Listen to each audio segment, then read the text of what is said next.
Pagpalya ng mga PCOS machine at di pagkakatugmang serial numbers. Ito ang mga naging problema sa final testing and sealing sa Cebu City.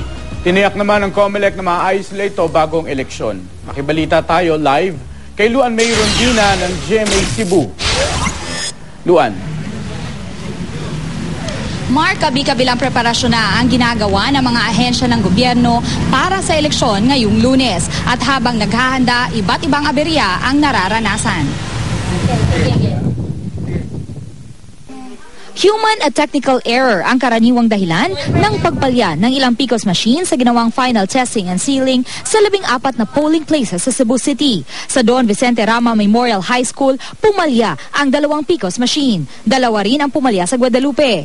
2 sa Tisa, 2 sa Kiot, at tig-iisa sa Inayawan, Labangon, San Nicolas, Sawang Calero at Tuong. Isang clustered precinct sa North District ng lungsod naman ang hindi pa nakakapag-final testing and sealing. Ito'y dahil hindi magkatugma ang serial number ng PCOS sa checklist na hawak ng DEI.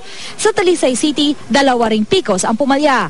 Pero sabi ng COMELEC, may 50 PCOS machines namang backup, kaya tsak na walang magiging problema sa Lunes. Doon naman gitay margin error no for any untoward nga mga di na tumatakan nga mga problema dahil sa PCOS. Ayon sa Cebu Provincial Office ng COMELEC, 100% na silang handa sa eleksyon.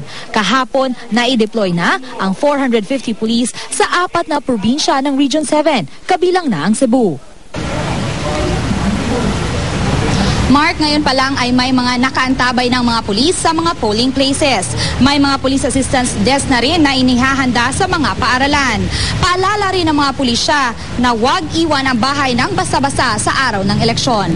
At yan muna ang latest mula rito sa Cebu. Luan May Rondina, Nagbabalita, Pilipinas.